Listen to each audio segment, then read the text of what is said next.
अभिलाषा पूर्वी के बतख को चुराकर अपने साथ ले आई थी। यह बात पूर्वी और उसकी सास सरिता को नहीं पता थी।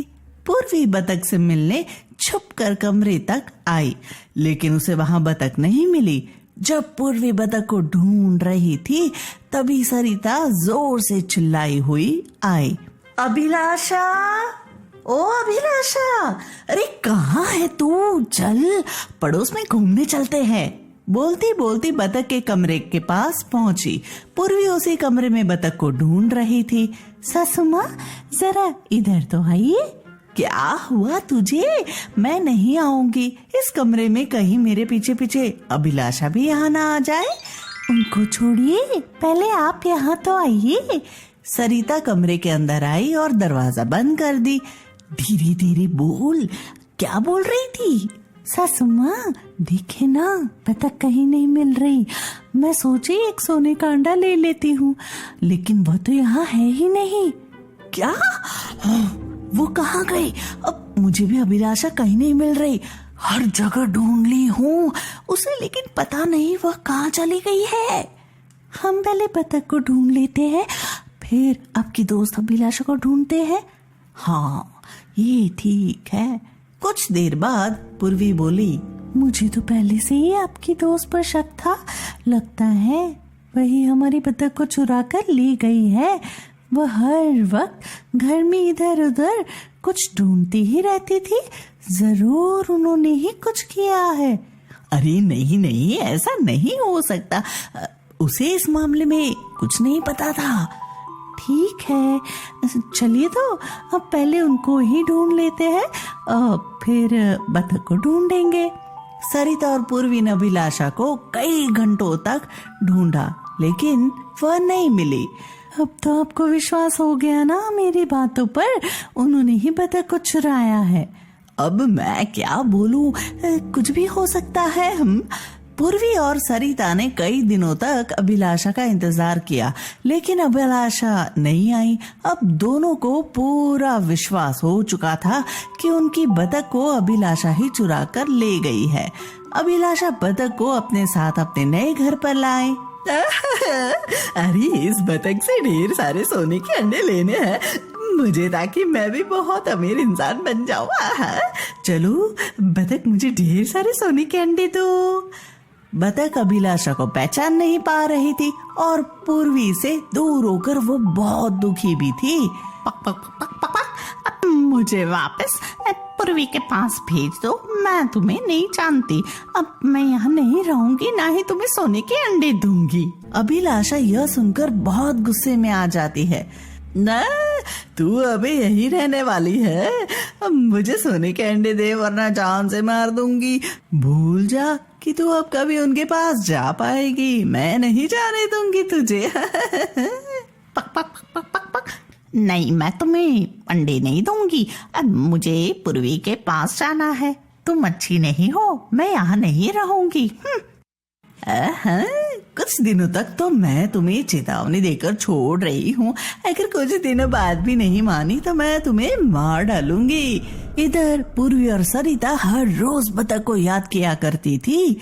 सासू माँ, क्या आपको उनके घर का पता नहीं याद? नहीं, उसने मुझसे कहा था वो नए घर में चली गई है, लेकिन नए घर का पता उसने मुझे नहीं बताया। उफ, कहाँ होगी मेरी बतख?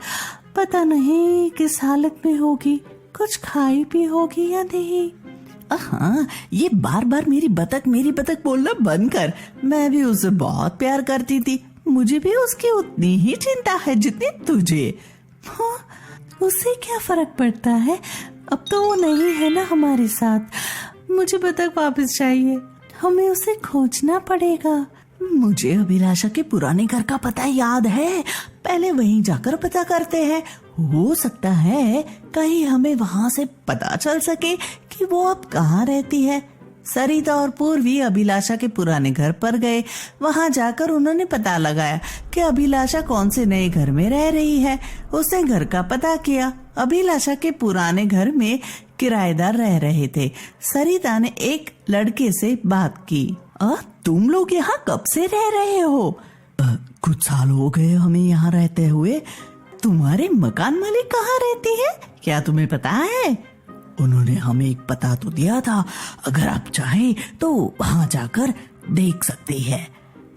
ठीक है, तुम हमें वह पता बता दो, हम वहाँ जाकर देखते हैं। उस लड़के ने सरिता और पूर्वी को अभिलाषा के नए घर का पता दे दिया।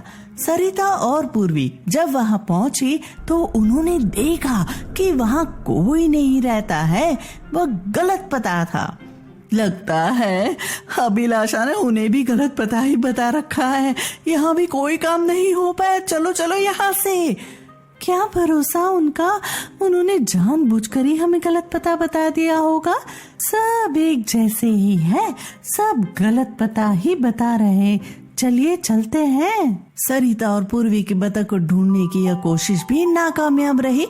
उदास होकर दोनों वापस घर आ गए।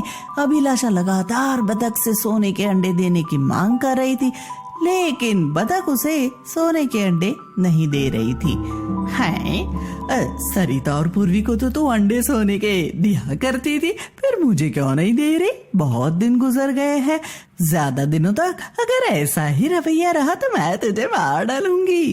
पक पक पक पक पक, आपने मुझे यहाँ मेरी मर्जी के खिलाफ रखा हुआ है और कई दिनों से खाना भी नहीं दिया, लेकिन इससे मुझे कोई फर्क नहीं पड़ता। मैं आपको सोने के अंडे नहीं दूंगी, अब मुझे वापस उन लोगों के पास भेज दो। आखिरी बार तुझसे कह रही हूँ, सोने के अंडे देने के लिए मान जा, वरना मैं तुझे मार डालूंगी। बहुत दबाव डालने के बाद बतख मान जाती है। बतख अंडे तो दे देती है, लेकिन वो अंडे सोने की नहीं बल्कि आम अंडे होते हैं। क्या तुम मुझे मूर्ख समझ रही हो? मैं इन आम अंडों का क्या करूंगी? उन लोगों से चुरा कर तुझे बस इसलिए लाई थी कि तू मुझे सोने के अंडे देगी और तू मुझे आम अंडे दे रही है। ठहर जा, मेरे से मजाक बर्दाश्त नहीं होगा। अब मैं तुझे बताती हूँ। अभिलाषा चाकू लेकर आती है और बतख की ओर दौड़ती है। बाहर का दरवाजा खुला था। बतख बचकर दरवाजे से बाहर निकल आई और एक जगह आकर छिप गई। इतनी जल्दी कहाँ चली गई बतख? अरे कहाँ छिपी बैठी है, निकल बाहर, जल्दी निकल। अभिलाषा उसे ढूंढते रह गई, लेकिन बतख उसे नहीं मिली। बतख के सामने एक ट्रक खड़ी थी। बतख उसी ट्रक में जाकर बैठ गई। थोड़ी देर बाद ट्रक चलना शुरू हो गया।